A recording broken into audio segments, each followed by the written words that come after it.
you know, this is Merissa v. Grayson, and I am your host. And today's question of the day is, why is it that mothers always get custody of children and the fathers always have to pay child support?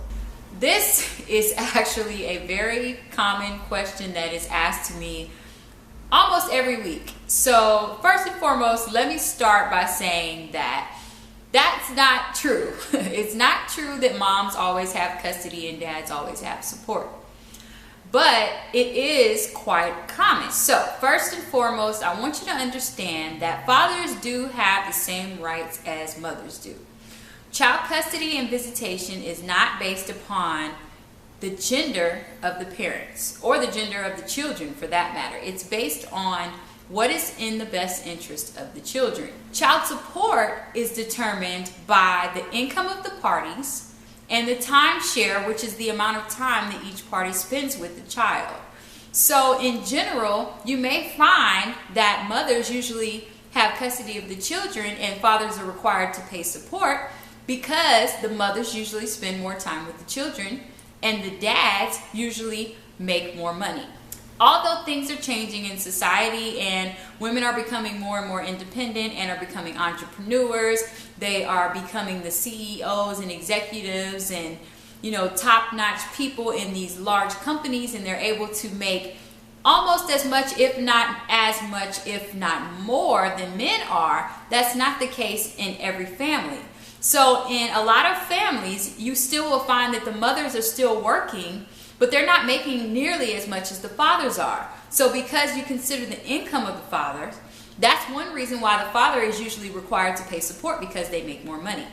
And then you have the fact that mothers usually spend more time with the children. The children usually sleep at the mother's house.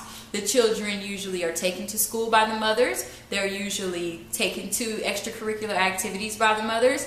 Although there are a lot of fathers who are involved in sports and things like that, in a lot of cases, fathers don't take the steps that are necessary to make sure that they are involved in everything, or they're unable to do so because they're working or they have other obligations that they must meet. This is basically the reason why you find that mothers usually have custody and fathers are paying support. It's not because of the specific gender of the parties, it's because of the circumstances related to the case that usually are reflected by the gender of the parties, if that makes sense. Another reason why you will find that mothers have custody of the children and fathers are the ones to pay support is because even in situations where the fathers don't have as much time with the children, fathers usually don't take the steps that are necessary to make sure that they can get more time with the children. So moms naturally think that they have the right to have custody of the children, that they can make all the decisions related to the children, and that they don't have to consult with the fathers, and they can pretty much control when the fathers come around the children or spend time with the children. It's not like this in all situations, but it is like this in a lot of situations.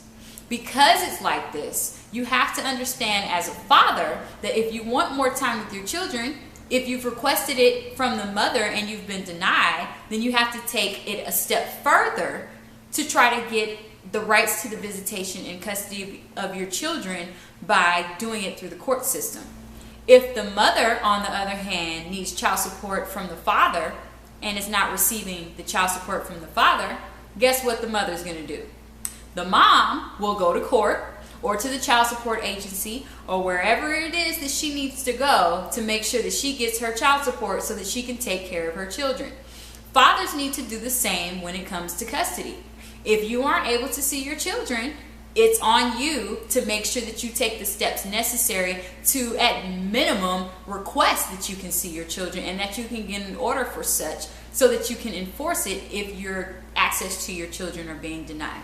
So to answer the question, why do mothers always have custody and fathers always have to pay support? It's not true that mothers always have custody and fathers always have to pay support, but it is quite common, and it is because of the timeshare and the income of the parties. That's it for today's episode. Thank you for watching, and I'll see you next time.